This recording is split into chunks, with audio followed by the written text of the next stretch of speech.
Good afternoon, y'all. Let me know if this video is clear. It's storming right now where I'm at, so um, I don't know if the video is choppy or what. Um, but just let me know. It says I have poor connection. So if you're watching, just let me know if the video is clear. That's all I need to know. Somebody comment before I get rolling, because I don't want to run my mouth for too long and the video be trash. So just let me know. I got a low connection message when I got on. So yeah, I'm assuming everybody's jumping off. Um, just let me know. Everybody coming in, um, somebody let me know if the video connection is good or not. Because if it's not, I'm just gonna get off and try again. It's raining and storming where I'm at, so my connection might not be the best. So anybody that's coming in now, just say, hey, the connection is good or bad, so I know what to do. If I should go forward or close the video out. It's good? Okay, good. So anyway, like I said, it was storming here, so I wasn't sure. I wanted to be sure. So anybody that's familiar with me, my name is Joseph. A lot of times I go live with my sister-in-law Jewel, and we do just for today. That's usually our topic of conversation. We do most of our videos from our Breaking the Chains group, or we do them from our personal pages, and we always share them into this group. But lately, we've been doing videos inside the group. So and I like doing it inside the group because I feel like I get different feedback, different audiences. So that's what I'm doing today. It's my nephew's birthday, so she's busy, so I'm going solo. Um, the only reason I'm not there is, just because um, I'm in Texas. I moved. They're on the Eastern Shore of Maryland. So, all right, guys. So today's just for today is today's date, and the topic is a lot of times our difficulties and our chief concerns come from our inability to exist without drugs or alcohol. So I'm sure a lot of you guys can relate, especially if you are, freshly clean or sober. Even if you got long-term sobriety and, clean time, it can be hard. Hello, Carrie. Hello, Brandy. Um, hello, Brandy again. So a lot of times it can be really difficult getting through life once we get clean and sober.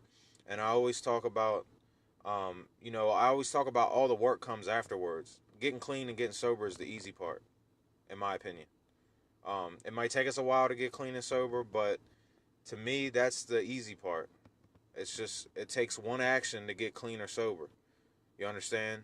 So the work comes afterwards. The work comes once you're clean and sober. That's when all the hard shit starts to happen. That's when you really got to put forth effort, and that's when you really got to work hard and bust your ass to maintain your sobriety, and not just maintain your sobriety or your clean time, but to actually develop a good quality of life.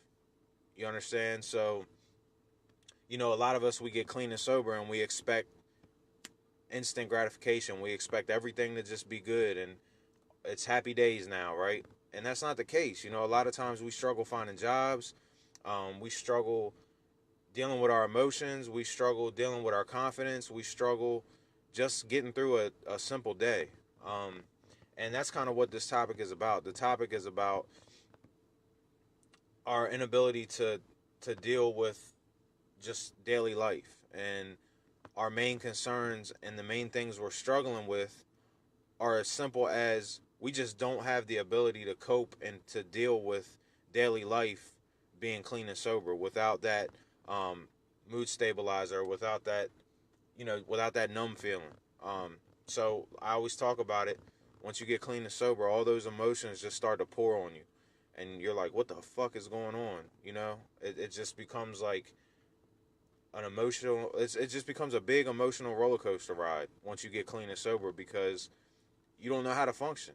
You're so used to being drunk or being fucked up all the time that um, every little thing just kind of sets you back or sets you off, and it can be hard.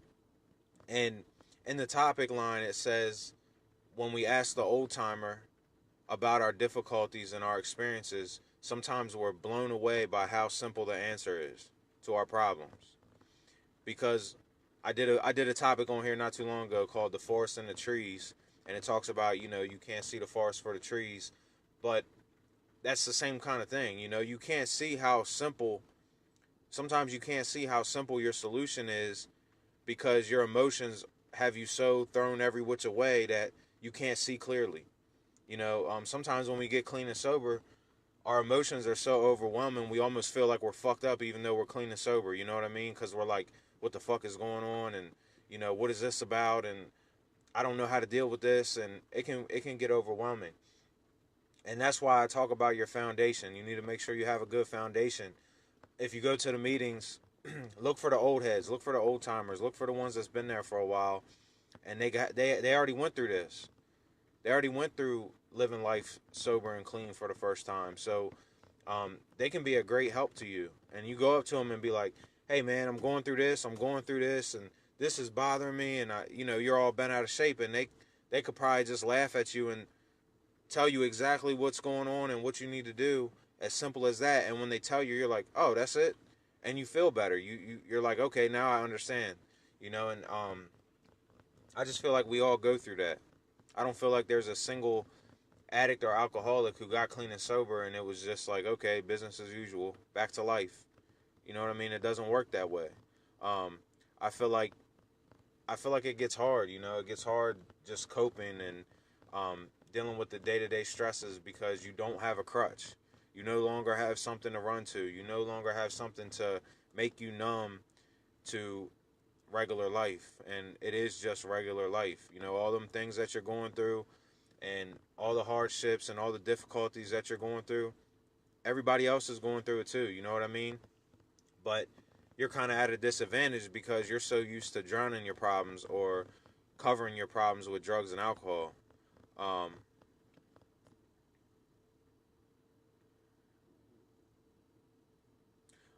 Heather, so I just said not too long ago in the video, the easiest part is getting clean and sober. That's the first thing. It's just as simple as putting it down, um, and starting to build your support system. The hard part comes afterwards when you're actually clean and sober already. But what I try to do is I try to take a step back. Um, I used to be the type of dude that the little things would piss me off the most. And now I try to take a step back. I try to ask myself, like, is this really this big? Is it really a big deal what I'm getting upset about? And 9 times out of 10, it's not. 9 times out of 10, it's something so small and so simple that we just let eat at us because we have that urge that's in our subconscious that even though we're clean and sober, we might not think about it, but that urge is still back there in the back of your mind. And you're getting all bent out of shape. Hello, Tammy. Hello, Dominic. You're getting all bent out of shape because you're so used to having that bottle or that drug to run to, and you don't understand, like, why am I so fucking angry about this little stupid thing? But it's just tension. You're stressed out because your body has to recover. You got to give yourself you got to give your body and your mind enough time to recover, and your mind takes the longest. Your brain has a lot to it. It's complex, and there's a lot to it, and you have to really, when you get in recovery and you get sober and get clean, you have to put a lot of work into actually, you have to put a lot of work into actually retraining your brain. And I talk about this shit all the time. Hello, Becky. So, hi, Tammy. And it takes a lot of work. The other day when I was on here, I talked about writing things down. Um, when you get clean and get sober, yeah, Heather, it's easy to do. It's easy to get bent out of shape about dumb shit. Um, when you get clean and sober, and you're starting your actual recovery journey, I'm not talking about getting clean or getting sober. I'm talking about once you cross that bridge, and you actually start to go walk through your recovery journey. Something that I would advise you to do, that I do, that works for me, is write shit down. Because there's this thing where, if you think it, if you speak it, it will happen. You know what I'm saying? It's one of those things that's just weird. You know, you set yourself into a certain kind of energy. And I'm not trying to come off like a motivational speaker or like, you know, some kind of philosopher or anything like that, but um it works. You understand? It works. Um and I make the comparison to school. When you were in school, you took notes. You couldn't just sit there and listen to the teacher usually and remember everything for the test. You had to take notes, you had to listen, you had to take notes, and then after you took notes, you had to go home and study your notes, read your notes, study with a friend, and then you usually did pretty good on the fucking test. Versus if you just sat there and listened and didn't do anything, and then test time and you think you know it all and you fail. You understand? So that's the comparison that I make. So, first step being, when you get clean and sober, write down a list of things that you want to accomplish now that you're clean and sober. And for each one that you want to do, write down little baby steps about how you can start to get there. And keep that. Like, get a journal. And it works in two kind of ways. It works in two kind of ways because it keeps you organized and it builds your confidence, because when you cross off those little baby steps, you're like, fuck, I accomplished something. It makes you feel good, and it makes you grind harder. It makes you work harder because you see it happening right before your eyes because you wrote it down. You understand? And as far as your self-confidence is concerned, write down a list of things that you like about yourself. This is another thing you can do. Write down a list of things that you like about yourself and read it to yourself in the morning when you get up. Read it to somebody that's close to you that you trust, who can kind of validate what you're saying and what you wrote down. Read it in the mirror. You don't have If you don't have nobody that you want to read it to, just read it to yourself and read it out loud. Don't just read it in your head. Read it out loud to yourself in the mirror in the morning and see what happens. See how much better you feel about yourself and how you start to believe what you're saying. You understand? And another thing you can do is keep a gratitude list always. Always keep a gratitude list. If you find yourself having a fucked up day, slow down, take a break from everything, and write down a list of things that you're grateful for to keep everything in perspective. You know what I mean? It keeps it in perspective, because sometimes when we've been clean and sober for a period of time, we get complacent and we get dissatisfied. We forget all about the horror stories. We forget all about the bad nights. Because it's so far removed from our brain. It's amazing how quick it happens. You know, you could be clean or sober for a week or a month, and honestly forget about all that. Not necessarily forget. You remember it happened, but you lost that feeling of how shameful you felt or how bad you felt in the moment. It's all gone now. It doesn't seem as bad because you're not in it anymore.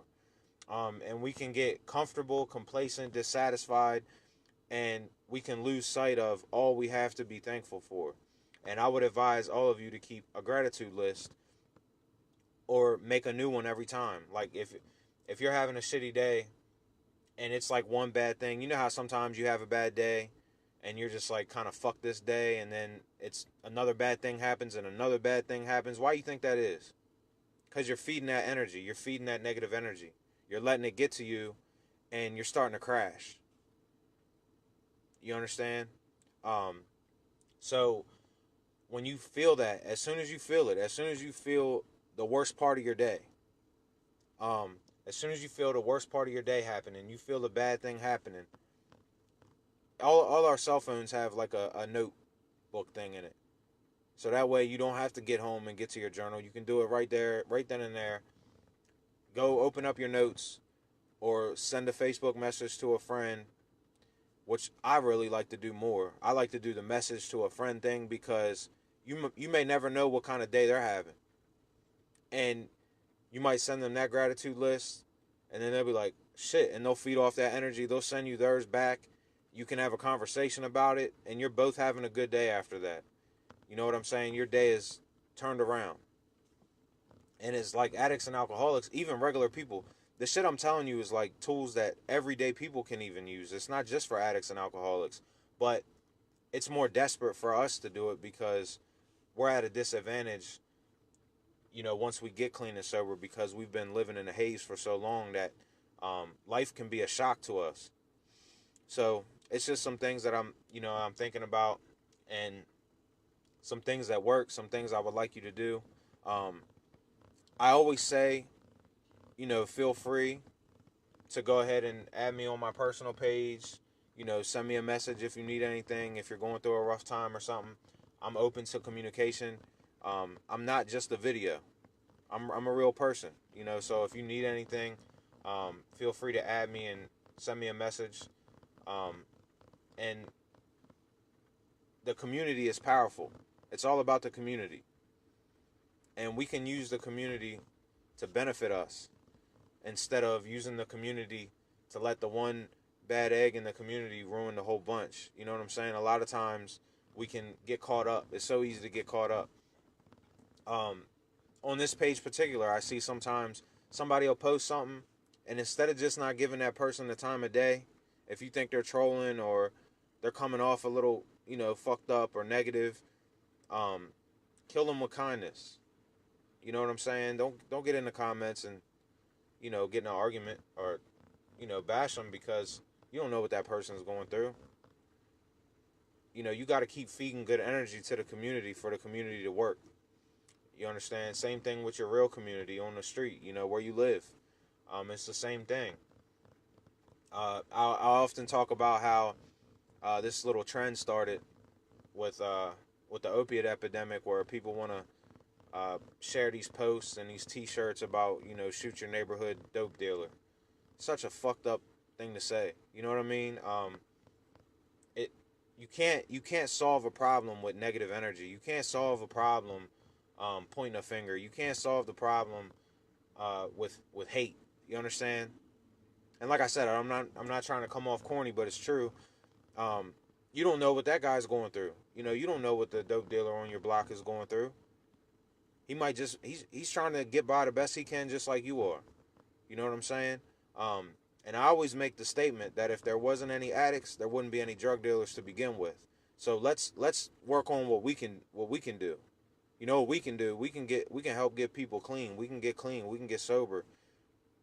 Start from the ground up. We just have to play our part. We can't worry about trying to play somebody else's part. And that's kind of what I stress to people. And basically what I'm trying to say is don't get so caught up in all this other shit that's not important.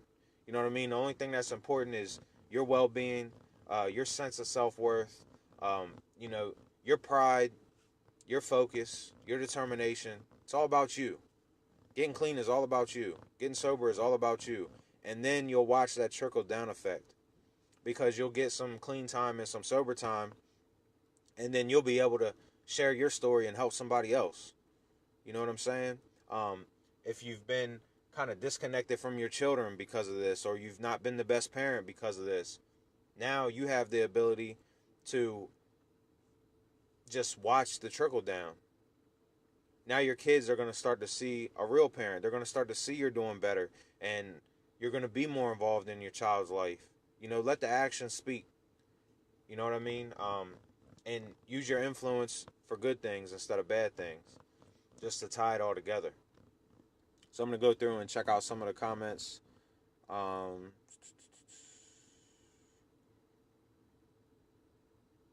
Yeah, Dominic, I can relate. He says he lost his 6 months over a few drinks. Yeah, it happened. It's as simple as that, man. My mom used to always say, a split second decision can change your life forever. You know what I mean? And that's something we gotta hold dear to us. That's something we gotta, recognize and pay attention to and think about on a daily basis. I myself, I was coming up on 20 months, getting real close to 2 years, and I had made a bad choice. Got drunk and had to start over the next day. But the bottom line to that story is, the reason why I'm telling you this is because I started over the next day. A lot of us don't make it to the next day. A lot of us let that dumb shit, let one little mistake ruin it. Like, oh, it's all over now. And I think to myself, I'm like, motherfucker, you've been using drugs and drinking for 10, 15, 5, 6, 7, 30 years.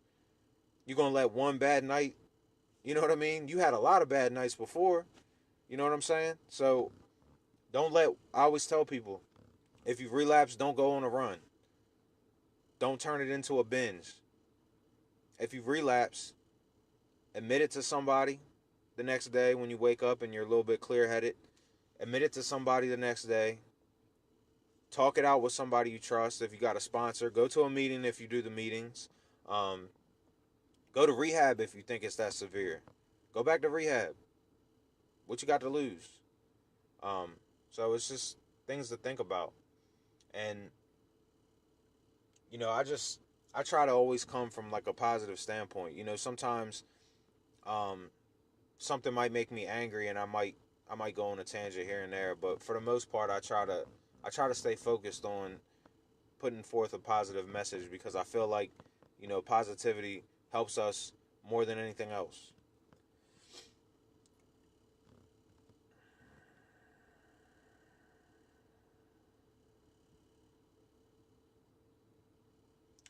Justin, yeah, your anxiety was probably, you know, I have this thought, I have this theory, like a lot of times, um, so not literally, but a show of hands of how many of us started using or drinking for a party. You know what I'm saying? Think about it. How many of us started using and drinking because we just wanted to party and have fun? We were kids. We were 14, 15, 16, 17, 18, whatever the fuck, whenever you started. How many of us just started because we wanted to have a good time? We saw other people older than us doing it, and they were having a hell of a time, and we're like, shit, I want to have a good time too. You know what I'm saying? I want to experience this too. Most of us, right? The majority that I talk to, we started because we wanted to have a good time. But then somewhere along the line of using and drinking for so long, now all of a sudden we got these problems that we're drinking for. You know what I mean? All of a sudden we're depressed. We got anxiety. We're bipolar. You know what I'm saying? And sometimes those things are the case. But other times we create this. We create this disorder because we want to have an excuse. We want to have a crutch. Or we're depressed and we're anxious and we're nervous and our personality's all over the place because we're getting fucked up all the time. You know what I'm saying? We don't even give our bodies or our brains a chance to recover. We're getting fucked up so much that we don't even know what we're doing. We don't even know what our emotions are. I was depressed a lot too when I drank because I was ruining my motherfucking life. You know what I'm saying?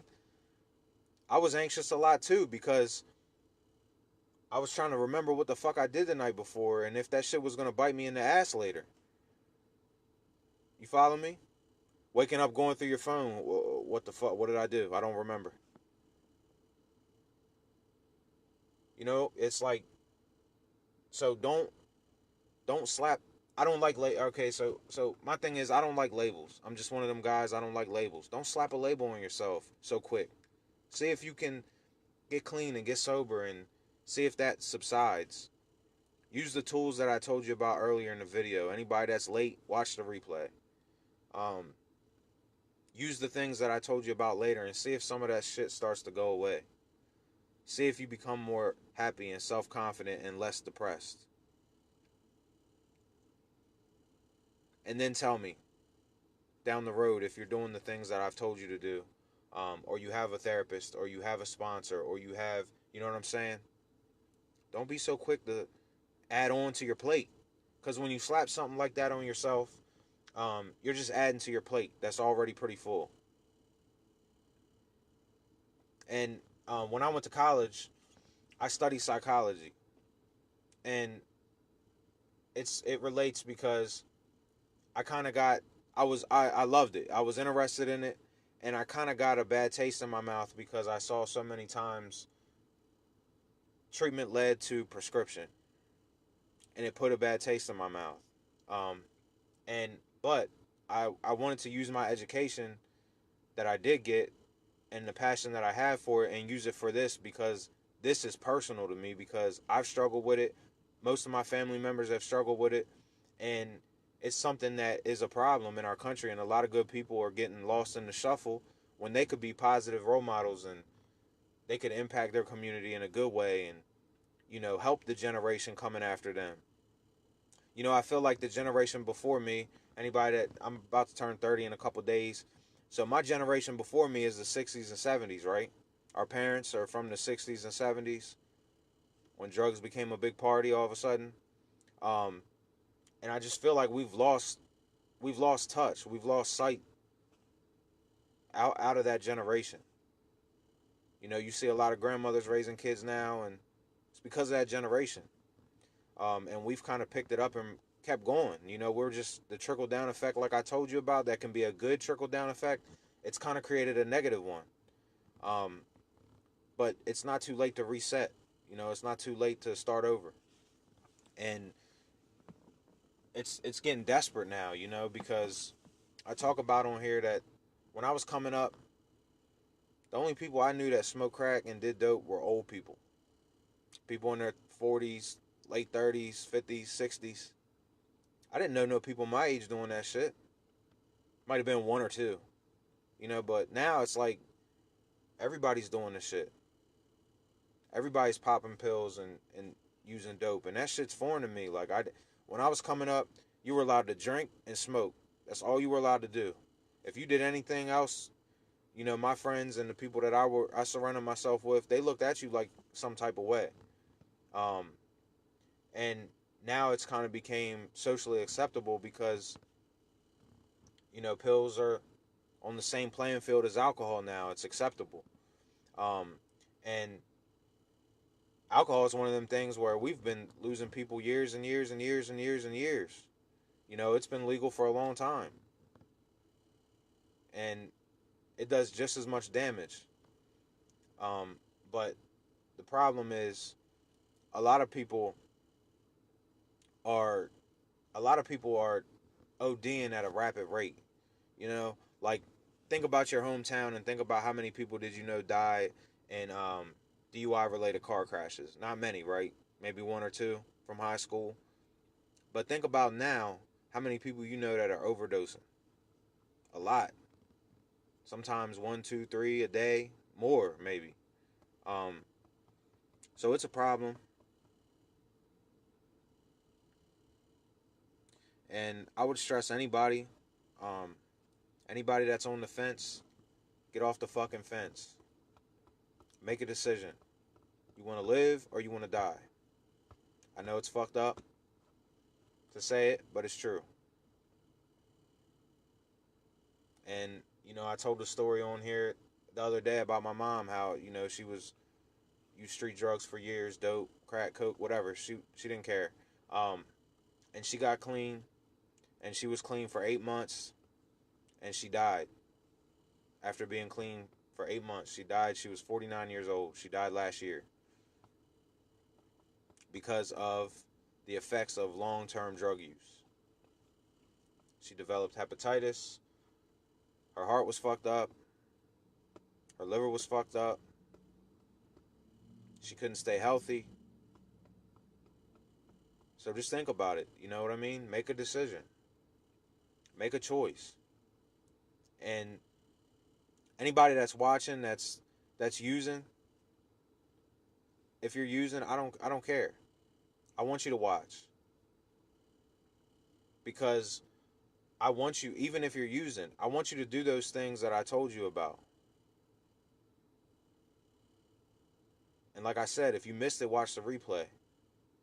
I want you to make a list of things you want out of life and you want to accomplish. I want you to make a list of things that you still have to be grateful for. I want you to make a list of things that you like about yourself. I want you to do all these things. I want you to read them. Read them to yourself. Don't just write it down and put it away. Write it down and read it. Wake up the next day, read it again. Wake up the day after that, read it again. You're going to become so uncomfortable with the lifestyle that you're living that you're just going to, I don't want this shit no more. Fuck this. I'm wasting my life. I'm wasting my time. I got shit to do, you know? And for many of us, we've been at this for a while. I started drinking when I was like 15. Just got sober not too long ago. I got sober, like I told y'all. It would have been 2 years by now, coming up. But I made a bad choice, and now I'm surpassing my 90 days. So now I'm coming up on 30 more. So I'm staying in the 90 right now. So 90 days after my relapse. And it was a one night thing. And you know what I realized when I did that? I realized that I got to do this shit for me, not for my kids, not for my wife, not for my brother, for me. My life matters. I have value. I matter too. I can't just I can't just be a life raft and serve as a body and a just all my energy goes out to everybody else and leave nothing left for me. You know what I mean? You got to want it for yourself. And it took me a long time to get that through my mom's head. And it rubbed off on me because I made the same mistake. Her personality rubbed off on me where, you try to be the rock for your family and you try to just throw yourself on the stake for your family all the time and just give, give, give. And you kind of lose yourself doing that. You can't do that all the time. You got to want this shit for you. You can't just want it for a court date or your boyfriend or your kid. You got to want it for you. Because what are you going to do when they're gone?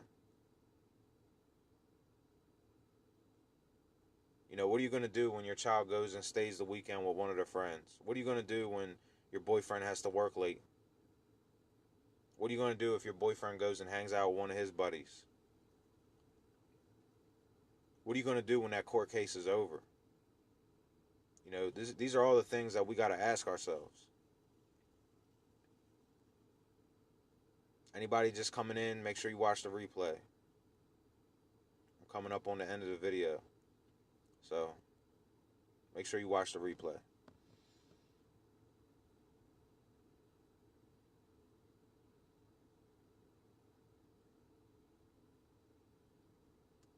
Yeah, see, you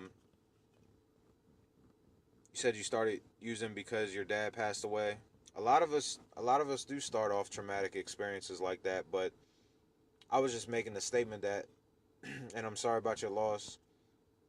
And what I could say to you is what I say to myself is, make your dad proud. You know what I'm saying? Make him proud. Don't let his life and um, him and your mom giving you life all be in vain for nothing. Because when you're using drugs and you're drinking alcohol, it is for nothing. You're not doing anything positive. And if you are, it's being masked by all the bad shit that you're doing and all the stupid shit that goes on. So just keep that in mind. And don't be afraid. A lot of us just can't admit the problem. You know. Tricia says that my support system relapsed after 3.5 years clean, and you're still rocking the clean life without him. It's good. That's why I just talked about in here. You got to do it for yourself. Number one, that's you. You're number one. And if you got people around you that are not being beneficial, not as far as not that kind of beneficial, but beneficial as in they're not living the life that you're living, you got to love them from a distance. Can't be around them too much. I had to play that game with my mom, but I drank all the time. And I didn't use drugs, so it didn't bother me to be around my mom. It just hurt me. You understand? It just hurt me to see her like that. That's all. But I had to love her from a distance just because I didn't want to get caught up in her shit. You know what I mean? I didn't want to get caught up in her schemes and scams and that place she goes to when she gets like that. Because she was real deal, on the streets. She didn't play no fucking games. She didn't just sit back and, you know what I mean? She wasn't one of them. She went out and got what she wanted. So, you just can't be around those type of people. You gotta make sure, I have people on here sometimes come in and they're trying to get clean, but they're living in the drug house. Everybody else is partying while they're trying to get clean. I'm like, that shit's fucking impossible. That ain't gonna work. Not to say it's impossible, but you're rolling the dice every second. Not just every day, every second. You're rolling the dice if you're going to stay around those type of people. That much. It might be a different story if you go to a function and somebody might be fucked up. That you can kind of deal with, but to just be around that shit all the time, you're taking a big risk. It's not worth it. You got to come first. So like I said, anybody that's just coming in, catch the replay, watch the replay. There's a lot of good material. And I always say, feel free to add me on Facebook on my personal page. I will accept your friend request. And feel free to message me if you need anything. Um, Anything. If you just need somebody to talk to, I'll help you the best I can, as long as it's not financial. Anything other than that, I'll try my best to help you. Um, so just keep that in mind. Try to focus on everything that I talked about in this video. Actually do the work. Yeah, Dominic, good word. You got it. Not likely. Um, so yeah, it's just watch the replay. Anybody that's new, if you feel like this will help somebody, share it to them. Send it to them. If it'll help you, watch it again. Watch it over. Maybe you missed something. Sometimes we gotta watch something twice. Um, so I hope y'all have a good day. I'm gonna get off here, get my workout in, and like I said, if y'all need anything, feel free. All right.